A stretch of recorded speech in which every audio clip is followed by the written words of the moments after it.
I will sacrifice for the Master's cause. No mountain is too high, no valley too low. My eyes are on the goal, my God is in control. I will give my all for the Master's cause.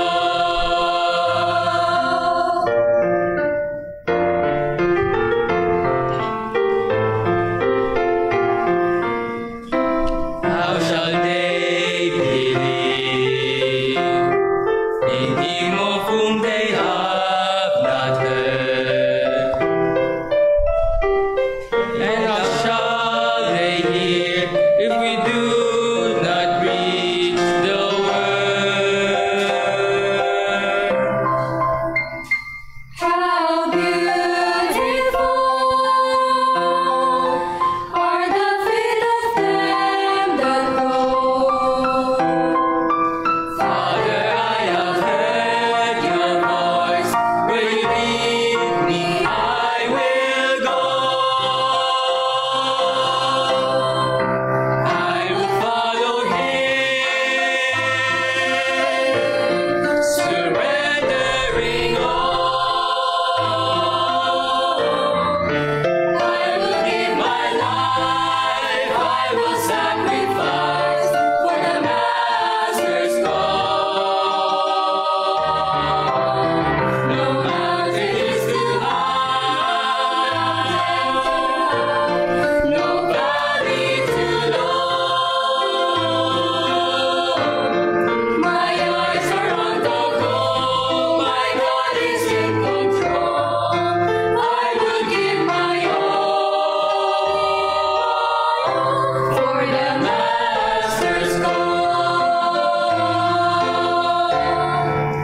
I will follow Him, surrendering all.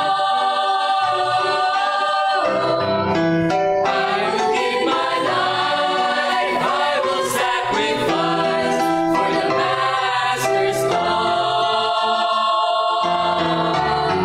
No mountain is too high,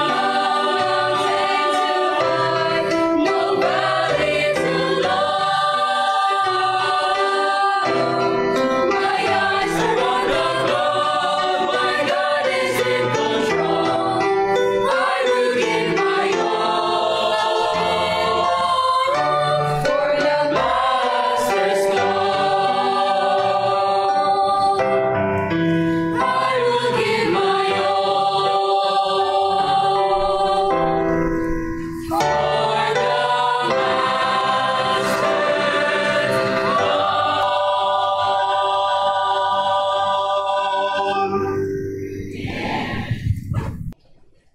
Happy Sabbath mga kapatid.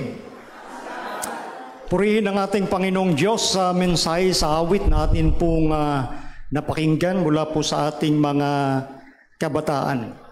At ngayon pong hapon pong ito ay muling magre-resume yung ating Spirit of Prophecy standpoint. Na ating ginagawa every fourth Sabbath of the month. At yung ating Adventist Biblical Standpoint every second Sabbath. So yung iba po doon na hindi po o nalaktawan nating tema ay gagawin ko na lang po doon sa Reasons of Faith Live. No, yung ilang nalaktawan nating tema.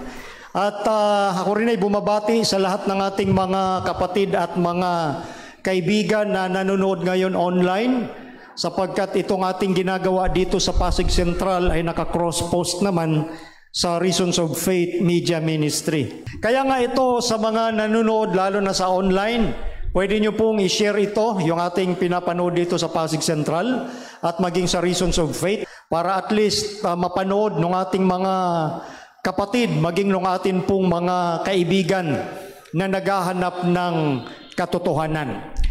Nakikita niyo po sa screen yung ating tema po ngayon sa ating Spirit of Prophecy standpoint ay may kinalaman sa closing work of preparation. At dyan sa baba, close of probation. Kinakailangan magkaroon tayong lahat ng unawa regarding dito sa gawain ng paghahanda sa nagtatapos na bahagi ng kasaysayan ng ating sanglibutan. Dahil meron pong sinasabi na katotohanan patungkol sa pagsasara ng pinto ng awa o itong tinatawag na close of probation, batay sa Biblia, sa spirit of prophecy, at sa 28 fundamental beliefs na pinapaniwalaan po natin ng mga Seventh-day Adventist sa kabuuan.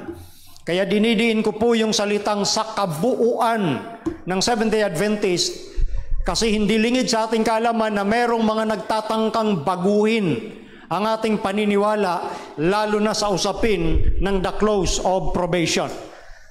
Sabi po rito sa Apokalipsis 12:12, sa atin pong magiging susing talata. Kaya't mga galak kayo o mga langit at kayong nagsisitahan diyan sa aba ng lupa at ng dagat sapagkat ang diablo'y bumaba sa inyo na may malaking galit. Sa pagkaalam niya na kaunting panahon na lamang mayroon siya. Ito pong nakatala sa Revelation chapter 12 ay kabuuan ng tinatawag nating the great controversy motif in the whole Bible.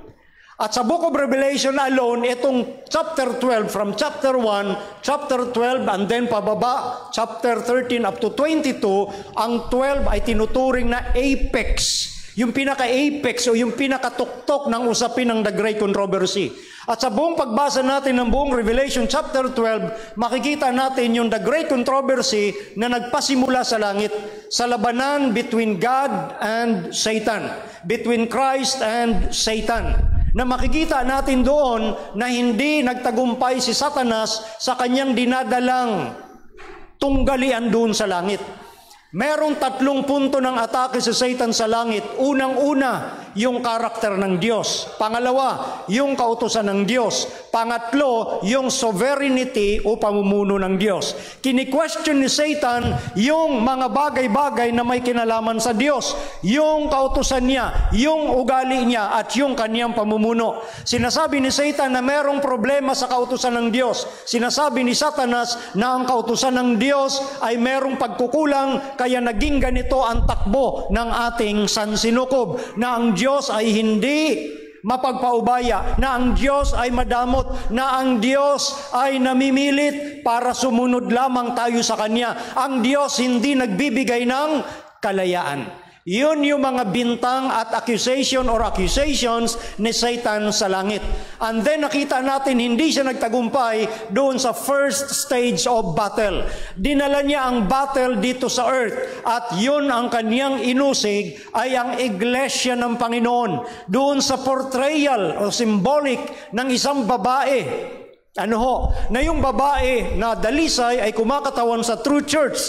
Binaka ni Satan ang true church sa second stage of his warfare dito sa great controversy. At yung final stage of his warfare, ang kanyang dinalang laban ay doon naman sa nalabi, the remnant of that woman, the remnant seed according sa Revelation 12:17. At nagalit ang dragon sa babae at umalis upang bumaka sa nalabi sa kanyang mga binhi na nagsisitupad sa mga utos ng Diyos at mga may pananampalataya ni Jesus. This is the third and the final battle of this great controversy. Patungkol na po ito sa atin, sa binhi ng tunay na iglesia.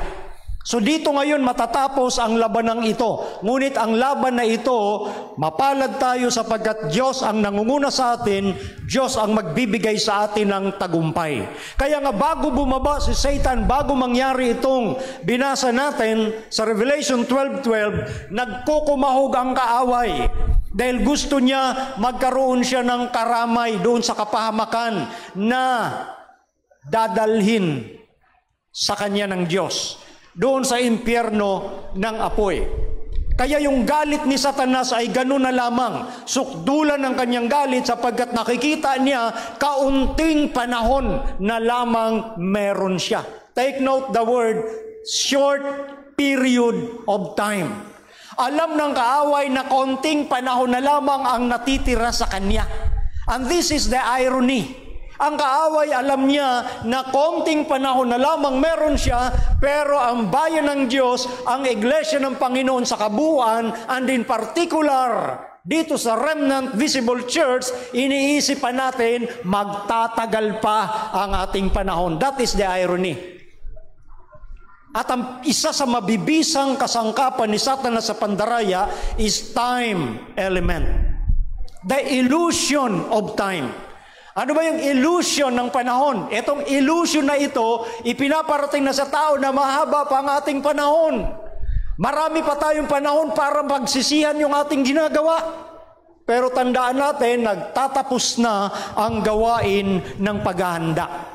At sinasabi mismo ng Biblia, alam na alam ni Satanas na kaunting panahon na lamang meron siya.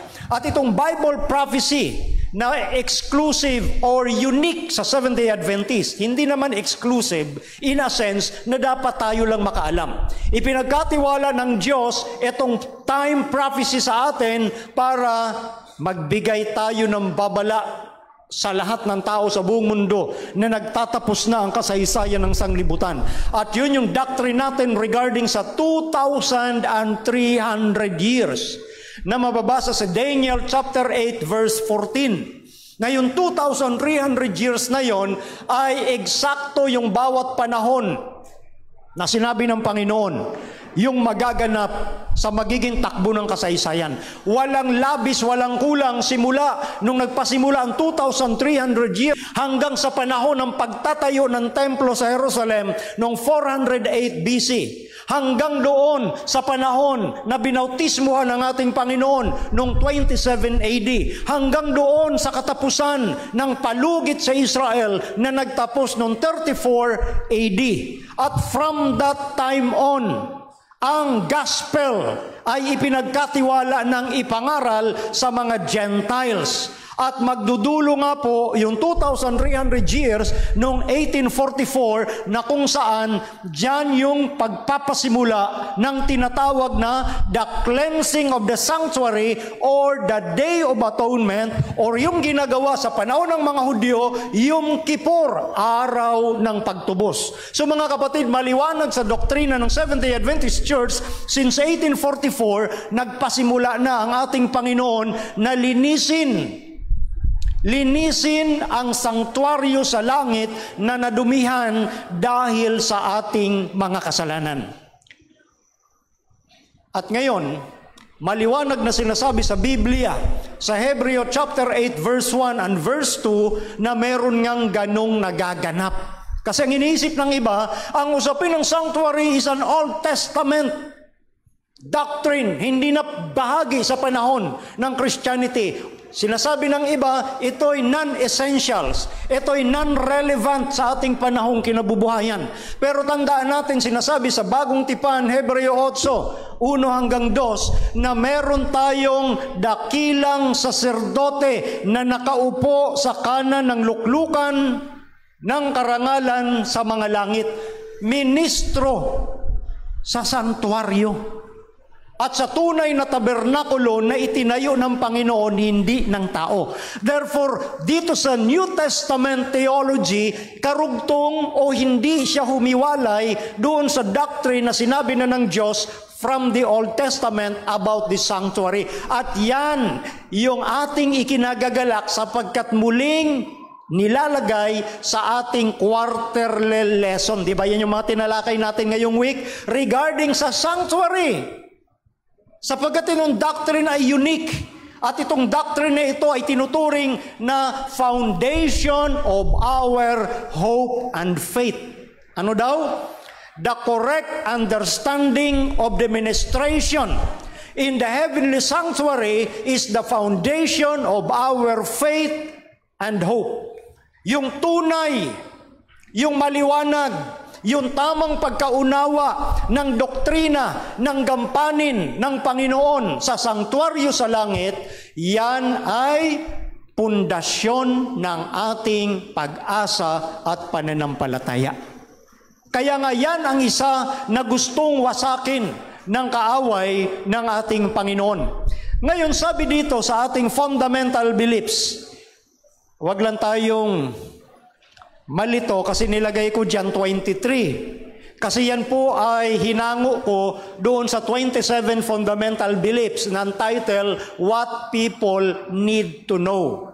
Pero pag tiningnan nyo rin naman sa ating 28 fundamental beliefs, yan ay chapter 24. So kaya, para binanggit ko lang, para wag tayong malito, kaya pinagkunan ko yan, 27, pero dito, sa bago nating 28, chapter 24 yan. Okay, sana naging maliwanag, walang binago dyan. Sabi po rito sa ating opisyal na paniniwala, there is a sanctuary in heaven, the true tabernacle which the Lord set up, and not man. In it, Christ ministers on our behalf, making available to believers the benefit of His atoning sacrifice offered once for all on the cross. Eto, tingnan natin yung mga prinsipyong ito. Ang hindi, kumbaga ang nakalilito sa marami, doon sa ating pinapaniwalaan, di ba nung 2,000 years ago, ang ating Panginoon pinako na matay sa krus ng Kalbaryo. Yun ay sapat sa kaligtasan. Ngayon sinasabi nila, bakit pa kayo mayroong doktrina about the sanctuary? Hindi pa ba sapat sa inyo yung kamatayan ni Kristo doon sa cross?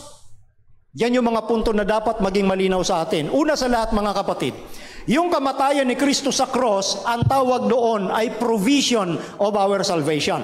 Meaning to say, ang bawat isa ay merong kaligtasan na binibigay ang ating Panginoon. Sapat na yung kaniyang kamatayan doon sa krus ng Kalbaryo. Ano yung ginamit kong salita? Sapat na. Sufficient para matamo ng tao ang kaligtasan. Because ang turing dito ay provision. Yan yung binigay ng Diyos na solusyon para maligtas tayo. Tanggapin natin yan. Or kung hindi man natin tanggapin, merong mga consequences. Ngayon, ano ang essentiality nitong sanctuary? Ang essential ng sanctuary is the appropriation of that provision. Ano pag sinabing appropriation? Inaangkop ni Kristo sa atin yung kaligtasang tinanggap natin doon sa krus ng Kalbaryo. Kaya yan yung ginagawa ni Kristong ministration in the heavenly sanctuary. Inaangkop niya sa atin. Sa pamamagitan ng kanyang banal na Espiritu, binabago ng Panginoon yung ating mga puso. Hindi po doon sa nagtatapos na kunyari tinanggap mo ang Panginoon, okay na lahat. Hindi. Kailangan magkaroon ka ng character transformation. At ang character transformation ginagawa ng Holy Spirit sa pamamagitan ng ministration ni Jesus Christ in the heavenly sanctuary. Maliwanag po ba yun sa atin mga kapatid? Appropriation, inaangkop. Dahil pag hindi inaangkop yun ng banal na Espiritu, walang progress sa ating karakter, hindi nababago ang ating pag-uugali, walang silbi yung pagtanggap mo ng kaligtasan na yun kasi hindi ka naman nababago. Kaya yan ang binabanggit sa ating fundamental teachings, making available to believers the benefits of His atoning sacrifice doon sa cross. Ginagawa niyang available yon sa bawat isang tumanggap doon sa kamatayan ni Kristo. At pansinin natin dito sa karagdagan sa sinasabi sa ating fundamental teachings, He was inaugurated as our high priest and began His intercessory ministry at the time of His ascension.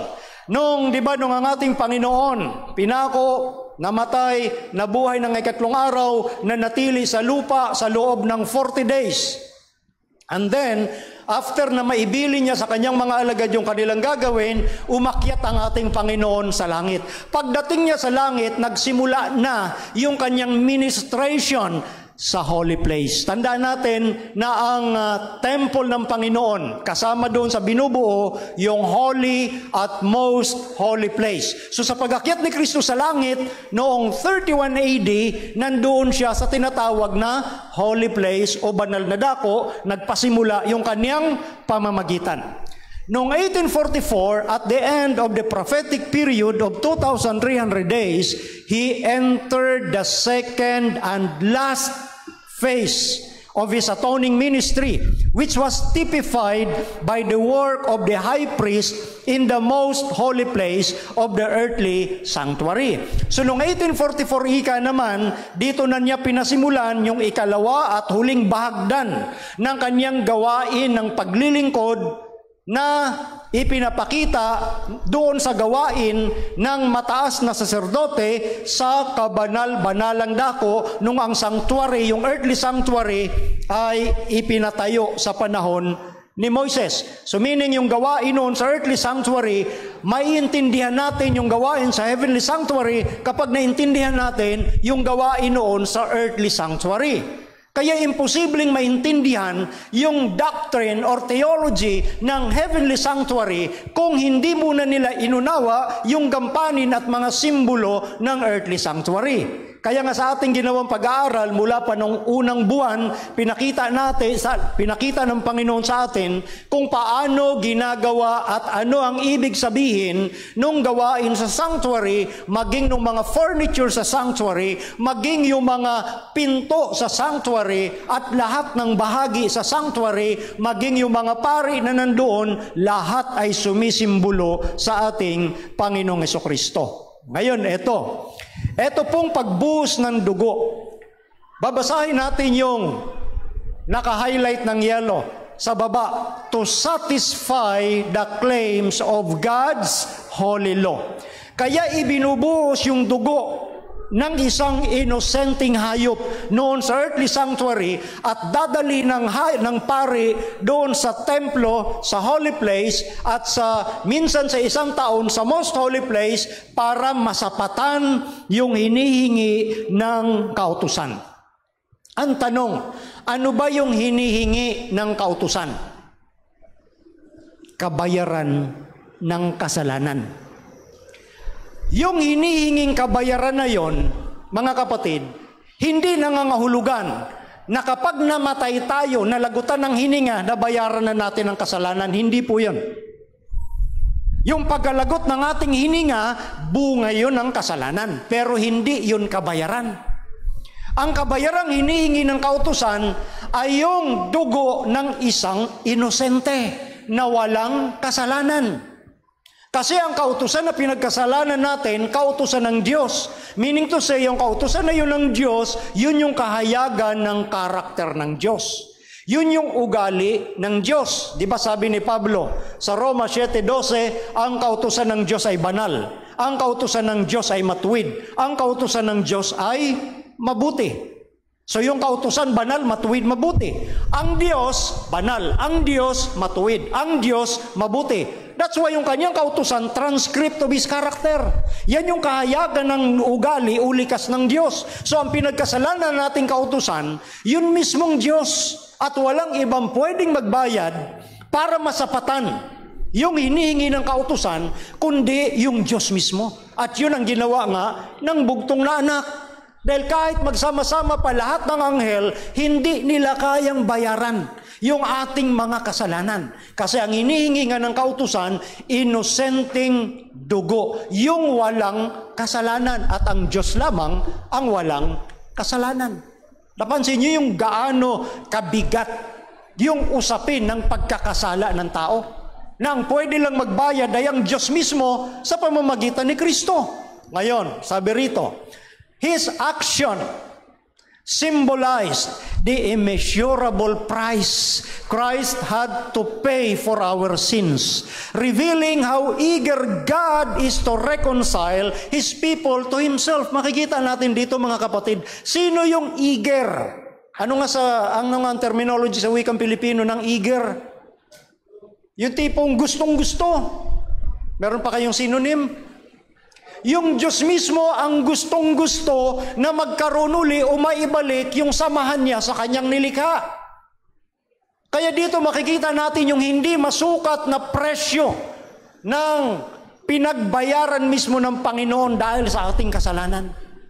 Kung tutusin, dapat tayo ang mawala na, mapahamak, magpawalang hanggan. Hindi ang Diyos, hindi ang anak ng Diyos. Pero dahil sa ating kasalanan, handa ang Diyos at si Kristo na ibigay ang kanyang buhay dahil gustong-gusto niya na maipanauli tayo sa kanya mismo. Yan yung nasa 2 Corinthians 5:19. Then He applied this blood, eto na yung sa earthly sanctuary, to the altar of incense. Saan makikita ngayong altar of incense? Saan makikita? Sa holy place, di ba sa holy place, nandoon yung table of shewbread, nandoon din yung candlestick. Ito yung kortina at nandito yung altar of incense, na doon makikita yung usok na umiilan lang, na ang simbol ng usok ay panalangin ng mga banal.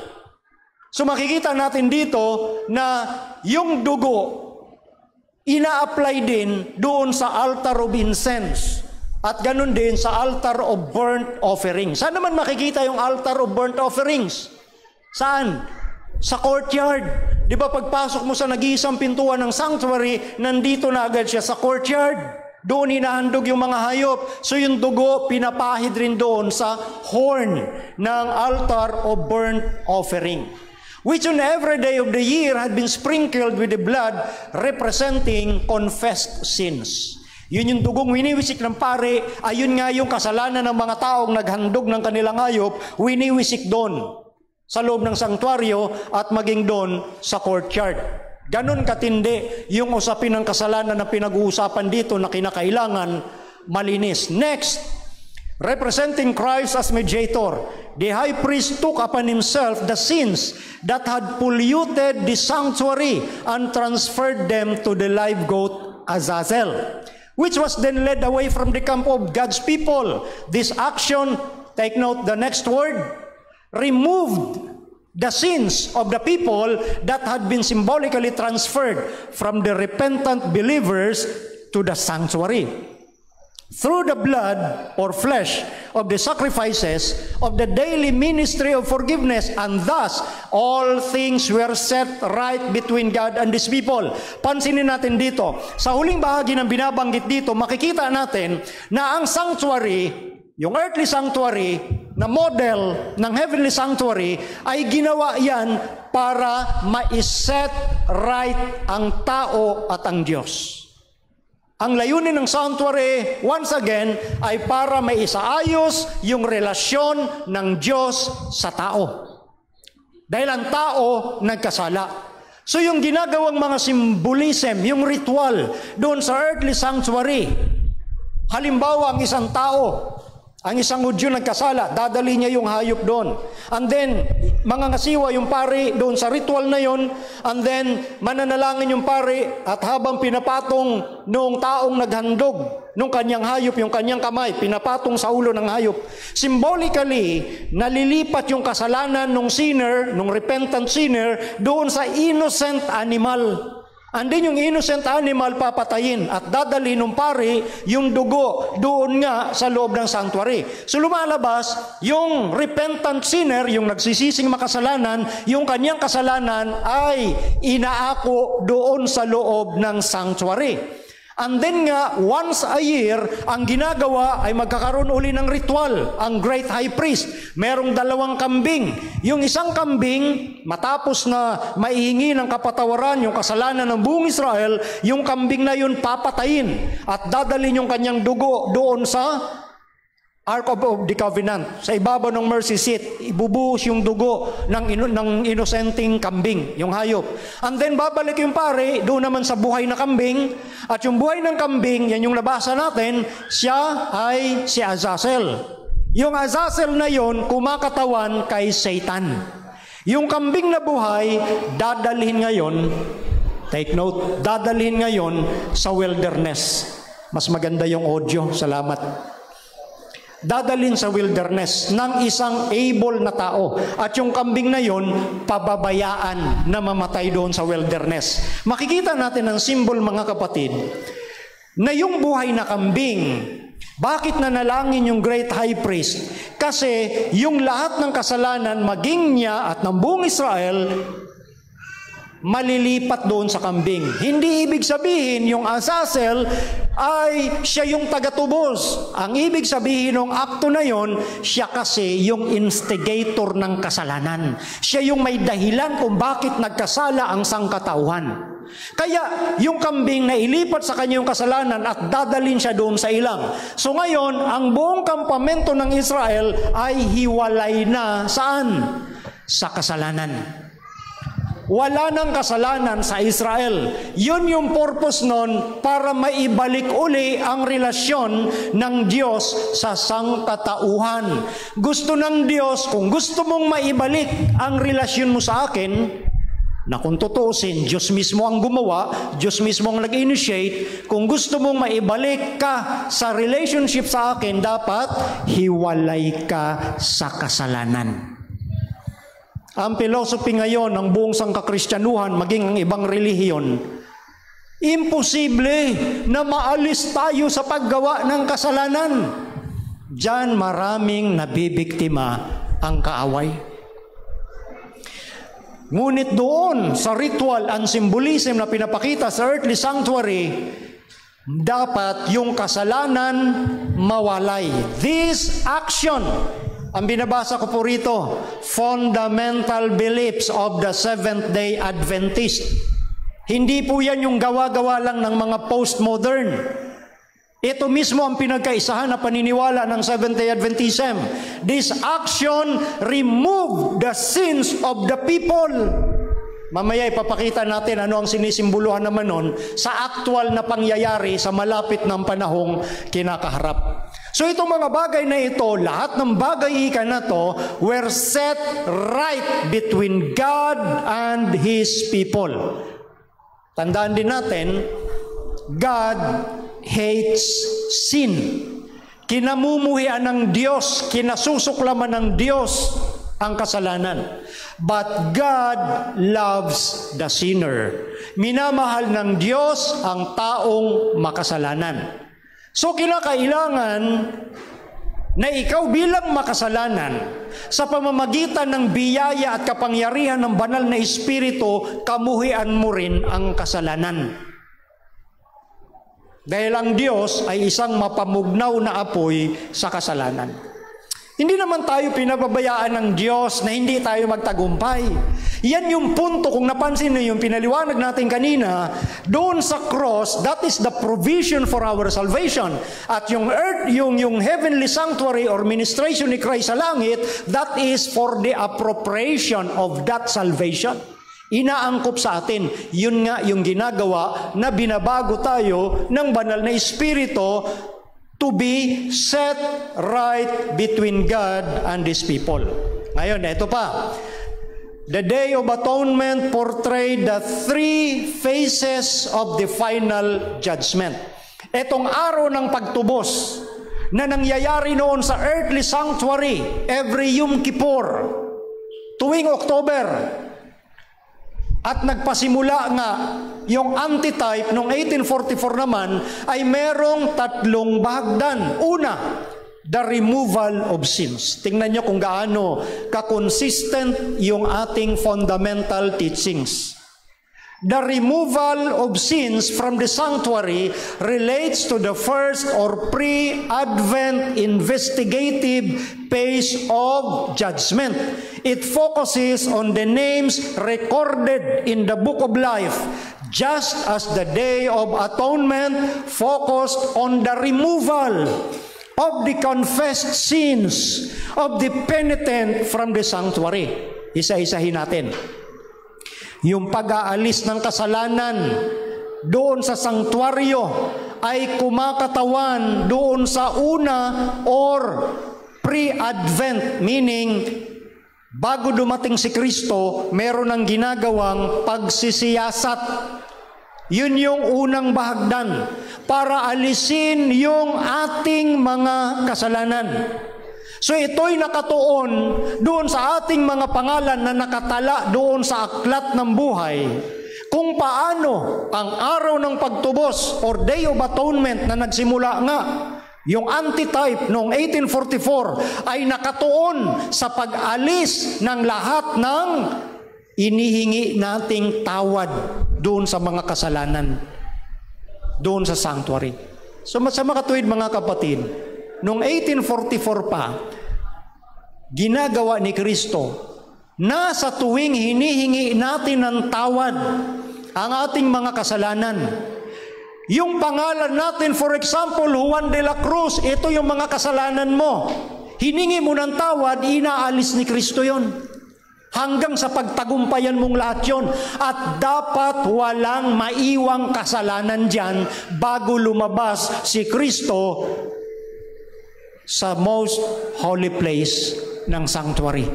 Ulitin ko, dapat walang maiwang kasalanan. Ngayon, tuloy natin. False believers, take note, false believers will be sifted out. The faith of true believers and their union with Christ will be reaffirmed before the loyal universe. And the record of their sins, take note, anong sabi? Will be blotted out. Kaya yung mga hindi totoong mananampalataya, masisift out yan, mga kapatid. At yung pananampalataya ng tunay na mga mananampalataya at yung pakikiisa nila kay Kristo ay mapagtitibay, will be reaffirmed sa harap ng mga loyal universe or yung mga tapat na nilikha ng Diyos sa iba't ibang panig ng sanglibutan. Di ba tinalakay natin nung una yan? Na merong mga nilikha ang Diyos sa iba't ibang bahagi ng universe na nakamasid sa nangyayaring labanan dito sa ating planet Earth. Ano yung talata? Unang Korinto 4:9. Nakalagay din yan sa ating fundamental teachings. So yung mga unfallen created beings ng Panginoon, pinapanood yung nagaganap na great controversy sa ating sanglibutan na nagsimula pa nga sa langit at matatapos yung ikatlong bahagdan sa atin na mga remnant kung sino yung mga tapat talaga sa ating Panginoon. Kaya yung mga tapat sa ating Panginoon, ginagawa yung pag-alis ng kasalanan habang nandoon pa ang ating Panginoon sa the most holy place. Pangalawa, dahil sa una, removal of sins sa Day of Atonement. Pangalawa, the banishment of the scapegoat to the wilderness. Ito yung binanggit ko kanina. Symbolizes Satan's millennial imprisonment on this desolated earth, which begins at the second advent. Yung kanina, yung symbol doon sa Azazel, dadali ng isang able man sa wilderness at hayaan ng mamatay doon. Kaya nga ang campament ng Israel ay hiwalay na sa kasalanan. Yun pala ay sumisimbolo yung kay Azazel sa panahon ng 1,000 years na dito si Satan ay makukonfined sa earth without form and void. Di ba yun ang sinasabi sa aklat ng Revelation chapter 20 verses 1 to 4 na siya ay gagapusin. Bakit pa siya gagapusin kung lahat naman pala ay mga patay na? Yun nga po yung ibig sabihin ng gapos.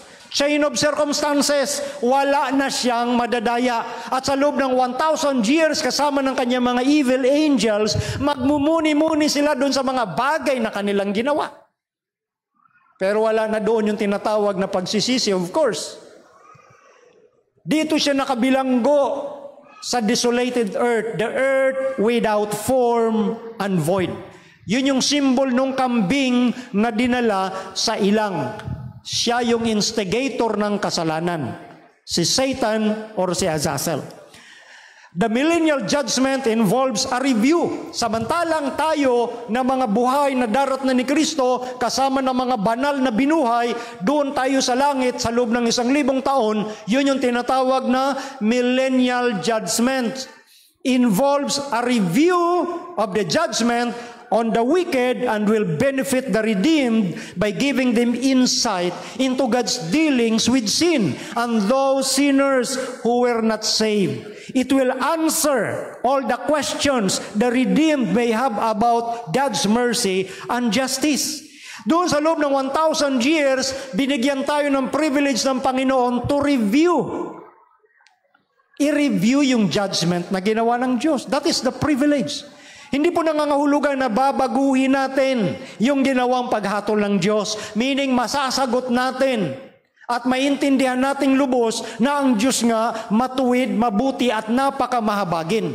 Na meaning to say, ginawa niya lahat ng paraan para mailigtas itong mga hindi nakapunta sa langit, pero sila ang tuloy-tuloy na tumanggi sa ating Panginoon. So meron tayong privilege to review. Kaya ang tawag doon, review phase of judgment. Yun po yun. Ngayon, pangatlo, letter C, the clean camp symbolizes the results of the third or executive phase of the judgment when fire destroys the wicked and cleanses the earth. Ito ngayon yung binabanggit na malinis na ang kampamento. Ito yung panahon na bababa na nga after 1,000 years ang New Jerusalem na nandoon tayo at lalapag siya sa lupa at the same time bubuhayin ng Diyos lahat ng masasama at sasabihin ni Satan, ako ang bumuhay sa inyo, kaya nating agawin yung New Jerusalem. Kaya sabi sa verse 7 up to 9, kinubkob nila yung kampamento ng mga banal, meaning pinalibutan ng masasama yung New Jerusalem. And then, fire came down from heaven. Yun ang record ng Revelation chapter 20, verses 7 to 9. So yun yung sinisimboluhan naman dito na ginagawa na ritual sa earthly sanctuary.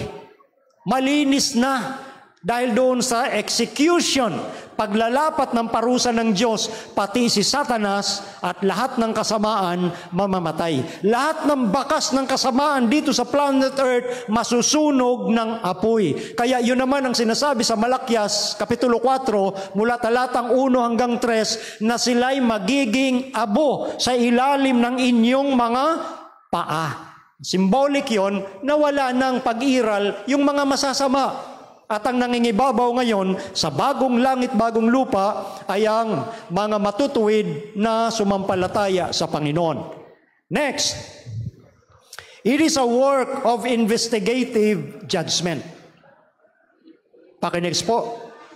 It is a work of investigative judgment which is part of the ultimate, take note, disposition of all sin, typified by the cleansing of the ancient Hebrew sanctuary on the Day of Atonement.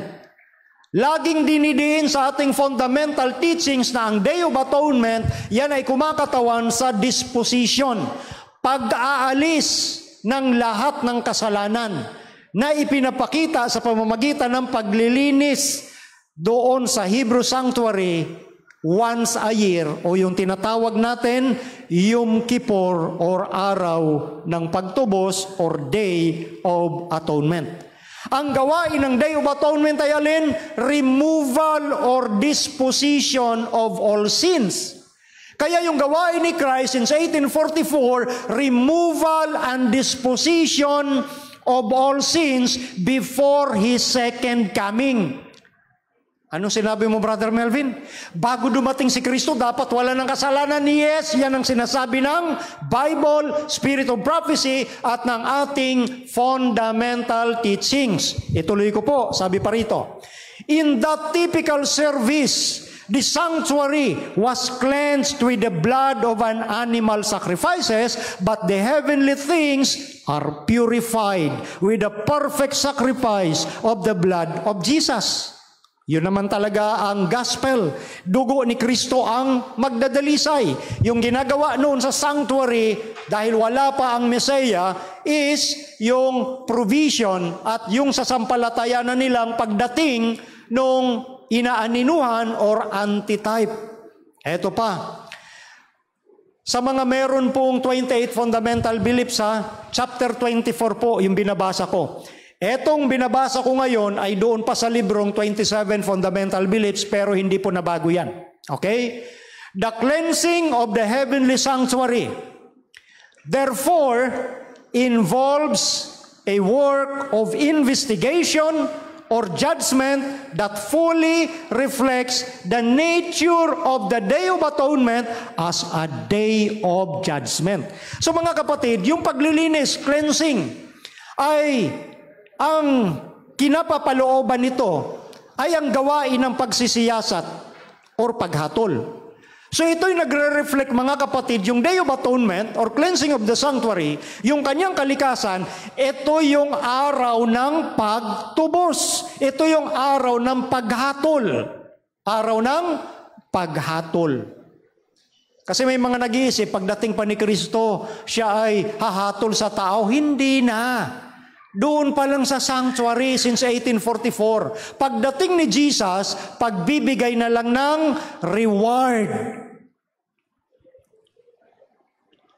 Doon sa mga maliligtas. At kaparusahan naman sa ayaw tumanggap ng kaligtasan. The investigative judgment reveals to the heavenly intelligences who among the dead are asleep in Christ and therefore in Him are deemed worthy to have part in the first resurrection. So itong investigative judgment na nagsimula noong 1844, inihahayag nito doon sa mga heavenly intelligences. Ito yung mga other created beings. Kaya ulitin ko, pinapanood tayo. Etong planet Earth lamang ang sentro na ginawang panuurin ng buong sanglibutan, ng mga anghel at ng mga tao kasi sa planet Earth lang tinanggap si Satan. Kaya dito nakatuon ang pansin ng heavenly intelligences. At dito sa investigative judgment, sabi rito, malalaman kung sino doon sa mga namatay ang may bahagi sa unang pagkabuhay na mag-uli. Kasi sabi sa Revelation chapter 20 verse 6, mapalad at banal ang makalakip sa unang pagkabuhay na mag-uli. Dahil wala nang kapangyarihan sa kanila ang ikalawang kamatayan.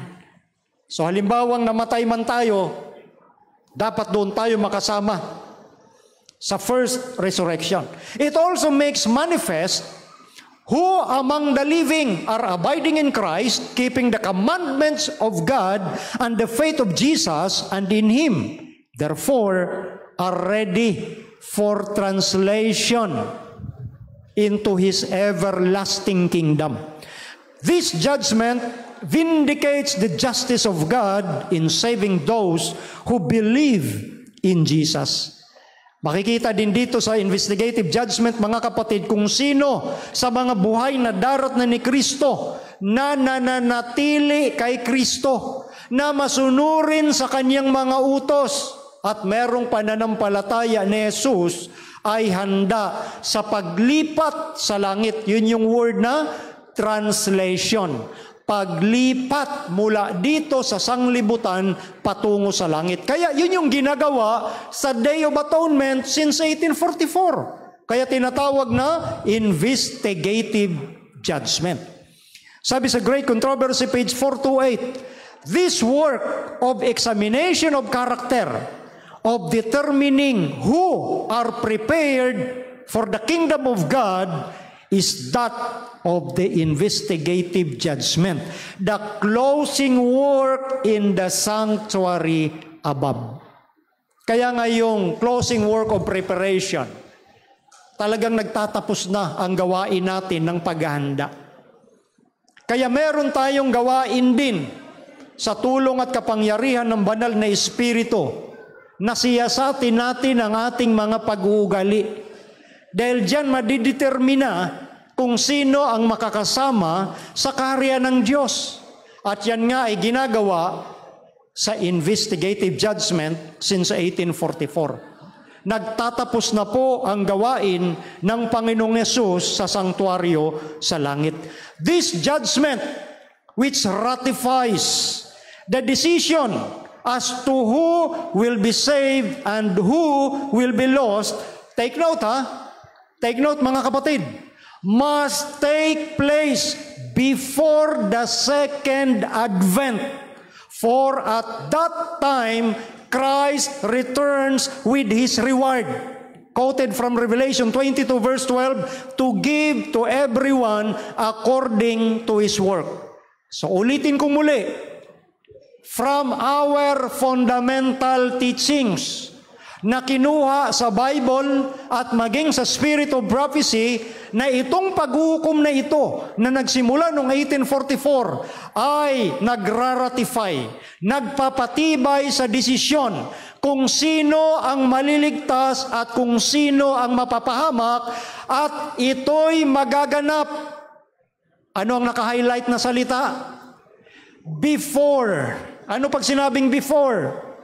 Bago dumating si Kristo. So ngayon, ito'y binasa natin sa ating fundamental teachings na galing sa Biblia. Bakit merong mga isipan na sa pagdating mismo ni Kristo, pwede ka pang humingi ng tawad? Samantalang yung judgment pala ay ginagawa doon sa heavenly sanctuary, sa the most holy place. Doon madidetermina kung sino ang ligtas, kung sino ang hindi. Ginagawa yon bago ang second coming. Maliwanag po ba mga kapatid? Kaya dapat maging matibay tayo sa kung ano yung sinasabi ng Bible, ano yung tinitindigan ng church, ano yung sinasabi ng Spirit of Prophecy.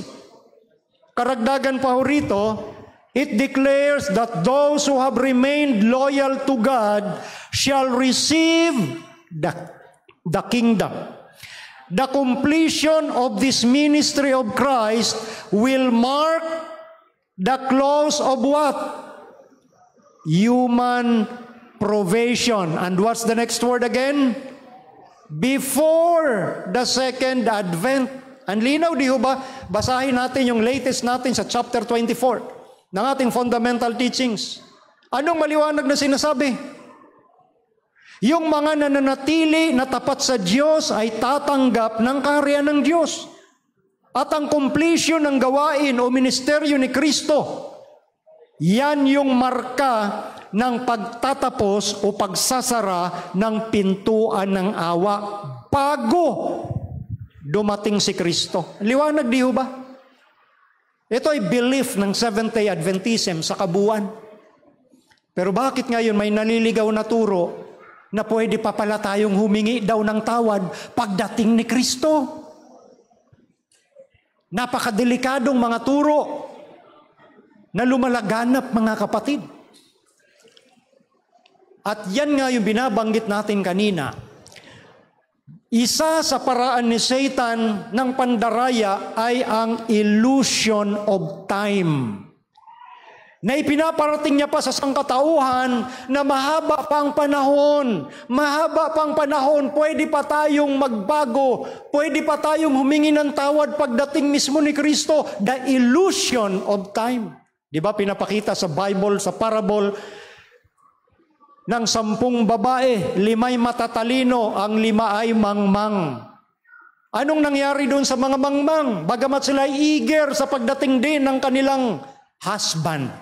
Mainit din sila sa pananampalataya. They are seekers also of the biblical truth. Yan ang kapaliwanagan sa Spirit of Prophecy. Pero bakit sila naging bahagi ng mga mangmang?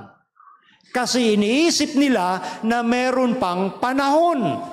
Kaya nga nung dumating yung groom, wala pala silang ekstrang langis. Naghanap pa sila ng langis at pagbalik nila, nakasara na ang pintuan. Bakit? Iniisip pa nila na mahaba pa ang panahon ng paghahanda. Yun yung malaking problema dyan, mga kapatid. Kaya ulitin natin dito, the completion, at ito'y mababasa sa Fundamental Beliefs, chapter 24. Itong pinagkunan ko luma, kaya chapter 23 nakalagay.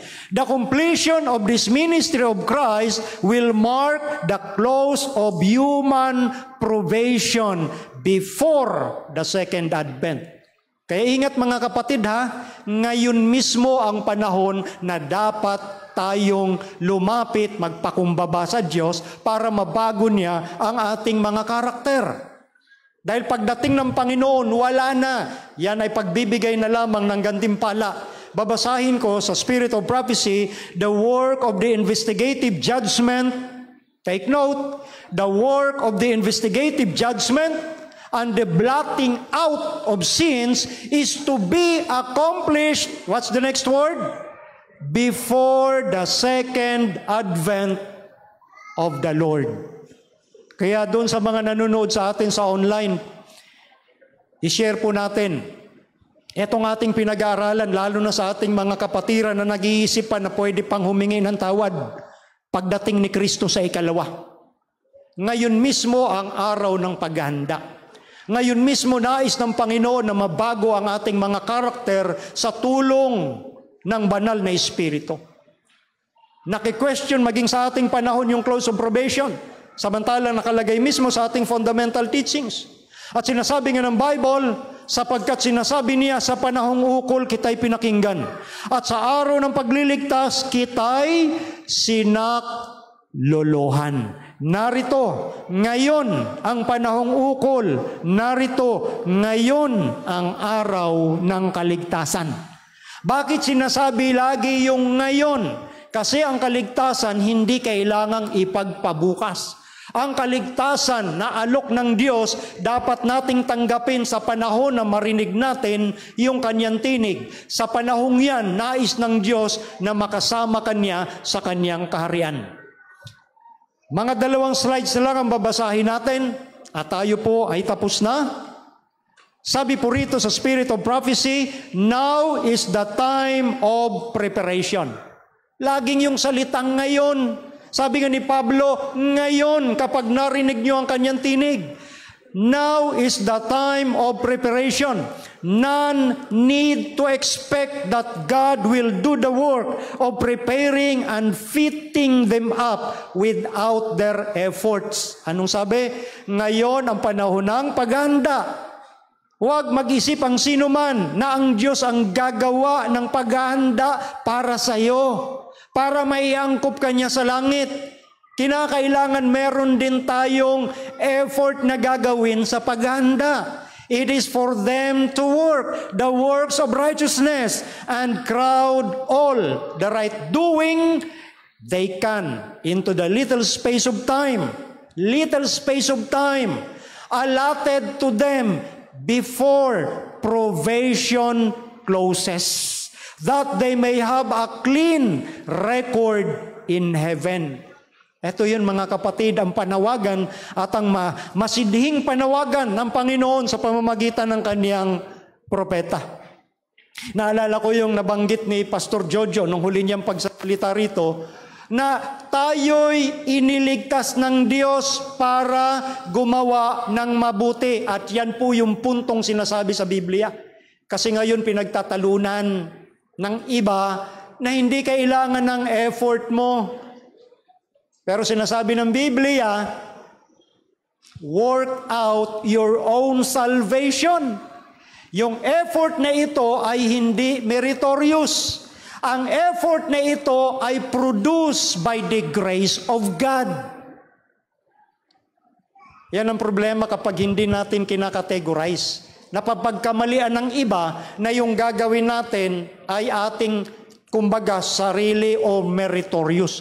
Hindi meritorious ng tao yung kaligtasan. Gawa lahat ng Diyos yan. Sabi nga rito, ulitin ko, work of preparing and fitting them up without their efforts. Huwag mag-isip ika ang sino man at umasa na ang Diyos ang gagawa para sa iyo ng gawain ng paghahanda mo.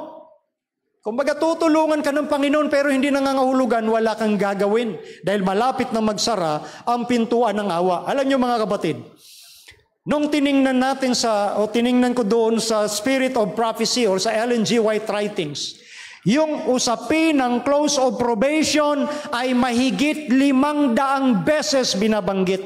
Ilang daang beses? Over 500 times na sinasabi ng ating propetisa yung close of probation.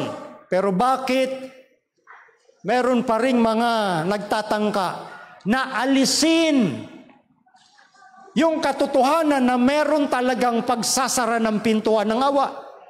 Doon nga sa panahon ni Noe, symbolic. Yung pagsara ng pinto ng arko, Diyos mismo ang nagsara. Kaya wala nang nakapasok nung bumaha. Even from the time of Sodom and Gomorrah, binigyan sila ng Panginoon ng palugit para sila'y magbago. Even from the time of the Amalekites, 400 years ang palugit na binigay ng Diyos pero hindi sila nagsisi. Since the time of 1844 na ginagawa na ni Kristo, yung last phase of His ministry before the probation closes, dapat tayo, katulad ng ginagawa during earthly sanctuary, we have to afflict our souls. Dapat i-afflict natin yung ating mga kaluluwa at kamuhian, yung mga nagagawa pa nating kasalanan. By the grace of God, pagtagumpayin na natin. Pagtagumpayan natin ang anumang kasalanan na maaring minamahal mo pa. Kinakailangan sa ating kapanahunan na yung kasalanang ito'y kamuhian natin. By the grace of God, by the power of the Holy Spirit, we must overcome. Dahil ang Diyos, gusto niya maging right tayo sa Kanya. At yung pagiging matuwid, ginagawa ng Diyos mismo sa sanctuary. That's why, again, ulitin ko, yung kamatayan ni Kristo sa cross is provision for our salvation, but the doctrine of the heavenly sanctuary is the appropriation of that provision. Inaangkop ng Panginoon sa atin yung kaligtasang ginawa niya sa krus ng Kalbaryo. Again, more than 500 times na binabanggit yung close of probation. Babasahin ko na yung pinakahuli dito sa dulo. Pakilagay, kapatid. Diyan sa comms, yung pinakadulo na nilagay ko po dyan. Ito po. Yung pinakadulo. Para tapos na ho tayo rito. Okay? Babasahin ko po ang sinasabi rito. Now, my son, look at these things with a subdued, softened heart. Go before God in humility and beg of Him to let you see yourself as you have been and as you are. We are nearing the close of our probation, and I feel the need of daily living according to the light the Lord now let's shine upon our pathway. Cherish the light which shines today, for we may never have another day. Do up your work each day as though it were your very last. Nakita niyo mga kapatid kung gaano kasidhi yung panawagan ng Panginoon sa pamamagitan ng ating propetisa. Humayo tayo, humarap tayo sa Diyos na merong pagpapakumbaba. Humility. At patuloy tayong humiling sa Kanya na dapat makita natin yung ating mga sarili kung ano tayo. At para makita natin ang ating mga sarili kung ano tayo, humarap ka kay Kristo. At makikita natin kung gaano tayo kahabag-habag. Huwag nating i-compare ang ating mga sarili sa ating kapwa. Dahil hindi magkakaroon ka ng humility kapag kinumpara mo ang sarili mo sa ating kapwa. Ikumpara natin ang ating sarili sa harap ng Panginoong Hesus at makikita natin yung ating kahungkagan. Yung ating pagkaaba. Kinakailangan ng kapakumbabaan sa panahong ito sa nalalapit na pagsasara ng pintuan ng awa. At kinakailangan tayo ay magliwanag ngayon. Yung karakter ng ating Panginoong Hesus ay maging karakter ng bawat isa sa atin. Dahil maring hindi na natin makita ang panibagong bukas. Gawin natin sa panahon na habang may buhay tayo sa bawat araw, na para bagang yung panahong yun ay huling araw na natin sa mundo. Para tayo ay maging mabisang kasangkapan ng Panginoon dahil sa ating pag-realize kung gaano kalaki ang ating agwat sa ating Panginoon. At dahil doon, hahayaan natin ang Diyos na siyang magpuno ng lahat ng ating kakulangan. Dahil inuunawa at tinatanggap natin yung ating mga kahungkagan. So ito po yung ating tema na may kinalaman sa the closing work of preparation, the close of probation, na more than 500 times na sinasabi sa Spirit of Prophecy na mababasa maging sa ating fundamental teachings, chapter 24 ng ating 28 fundamental beliefs. Kung kayo'y available lang sa inyo ay 27 fundamental beliefs, sa chapter 23 ninyo mababasa ang human close of probation, at yung pagdating ni Jesus Christ sa second coming, wala nang panahon pa na makahingi ka ng tawad kasi tinapos na yun ni Kristo sa paglabas niya sa heavenly sanctuary. Kaya yung mga kapatid natin, mga kaibigan na nag-expect na may Q&A, in-announce na po namin, wala po muna tayong question and answer ngayon. Doon nyo na lang dalhin ang inyong mga tanong sa Reasons of Faith Live at sasagutin natin yung mga katanungan nyo na may kinalaman po dito sa ating paksa, sapagkat meron pong gagawing kasunod. Nandito na yung ating Pastor Jojo Solabo, para isagawa yung ating IICD graduation. So mga kapatid, yun lamang po yung panawagan natin. I-forward nyo ang inyong mga tanong sa Reasons of Faith at doon natin sasagutin. At nawa ang pagpapala ng Diyos ang sumaating lahat sa hapong ito ng Sabat. God bless po.